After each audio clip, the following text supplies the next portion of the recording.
ওসমান হাদির রক্তে ভারতের হাত, মমতার চাঞ্চল্যকর ফোনালাপ ফাঁসে কাঁপছে সাউথ ব্লক। কানাডায় শিখ নেতা হারদীপ সিং নিঞ্জার হত্যা এবং আমেরিকায় গ্রুপ তদন্ত পান্নুর হত্যা চেষ্টার পর এবার খোদ বাংলাদেশের মাটিতেই ভারতের নগ্ন গুপ্ত হত্যার ছক ফাঁস হয়ে গেল। জুলাই গণ অভ্যুত্থানের অন্যতম সংগঠক এবং তরুণ রাজনীতিবিদ ওসমান হাদিকে যে ভারতের গোয়েন্দা সংস্থা রিসার্চ অ্যান্ড অ্যানালাইসিস উইংস বা রয়ের ইশারায় খুন করা হয়েছে, এবার সেই চাঞ্চল্যকর সত্যটি বিশ্ববাসীর সামনে টেনে ছিঁড়ে ফেলেন পশ্চিমবঙ্গের সদ্য সাবেক মুখ্যমন্ত্রী মমতা বন্দ্যোপাধ্যায়। ক্ষমতা হারানোর পর ধর্মতলার এক জনসভায় দাঁড়িয়ে মমতা এমন এক পলিটিক্যাল বোমা ফাটিয়েছেন, যার জেরে আজ আক্ষরিক অর্থেই থরথর করে কাঁপছে নরেন্দ্র মোদী ও অমিত শাহর সাউথ ব্লক। গত মঙ্গলবার কলকাতার ধর্মতলায় আয়োজিত অনুষ্ঠানে মমতা সরাসরি ভারতের কেন্দ্রীয় সরকারের বিরুদ্ধে ওসমান হাদি হত্যাকাণ্ড নিয়ে হারহিম করা তথ্য ফাঁস করেন। তিনি বজ্রকণ্ঠে বলেন, বাংলাদেশ থেকে একটি বড় খুনিকে আমাদের এসটিএফ গ্রেপ্তার করেছিল, যা নিয়ে বাংলাদেশ অনেক রেভলিউশন হয়েছিল। সে মেঘালয় গিয়ে বাংলায় চলে আসে, তখন তাকে ধরে আমাদের এসটিএফ। তারপর হোম মিনিস্টার অমিত শাহ নিজে আমাকে ফোন করে বলেছেন, আজ তারা অত্যাচারের শেষ সীমায় গেছেন বলে আমি এটা বলছি। কাকে দিয়ে খুন করিয়েছিলেন, কার কার নাম বেরিয়েছিল, আমি তো সবটাই জানি। আমার হৃদয়টাই একটা তথ্য ভান্ডার, সত্য ভান্ডার।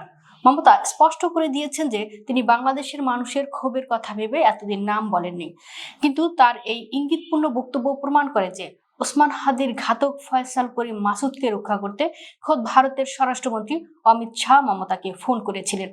2025 সালের ডিসেম্বরে ঢাকায় গুলিবিদ্ধ হয়ে চিকিৎসাধীন অবস্থায় শাহাদাত বরণ করেন জুলাই বিপ্লবের অন্যতম কারিগর ওসমান হাদি। এই হত্যাকাণ্ডের মূল অভিযুক্ত ফয়সাল করিম মাসুদ, আলমগীর হোসেন এবং ফিলিপ সাংমাকে চলতি বছরের মার্চে মেঘালয় থেকে পশ্চিমবঙ্গের এসটিএফ গ্রেপ্তার করে।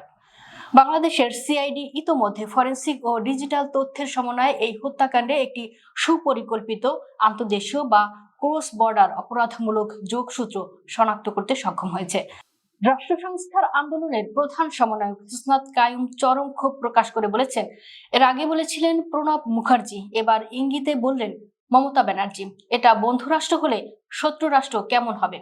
মমতার এত বড় একটি বোমা ফাটানোর পরও বাংলাদেশের পররাষ্ট্র ও স্বরাষ্ট্র মন্ত্রণালয়ের ভূমিকা চরম হতাশাজনক বলে মনে করেন গণবিপ্লবী উদ্যোগের প্রতিনিধি আরিফ সোহেল।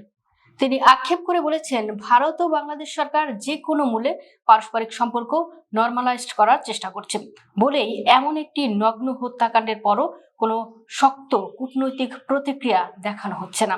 এমনকি জাতীয় নাগরিক পার্টি এনসিপি বা জামায়াতে ইসলামীর মতো দলগুলো রহস্যজনক নীরবতা পালন করছে।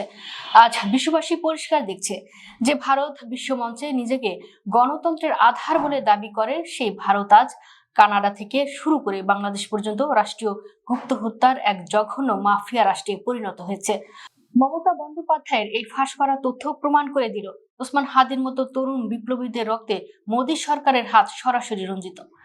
ভারত সরকার হয়তো কানাডার সাথে নতুন করে সম্পর্ক জোড়া লাগানোর চেষ্টা করছে, কিন্তু বাংলাদেশের মাটিতে তারা যে গুপ্ত হত্যার বীজ বুনেছে, বাংলার দামাল ছেলেরা তার হিসাব কড়াই গন্ডায় আদায় না করে ছাড়বে না।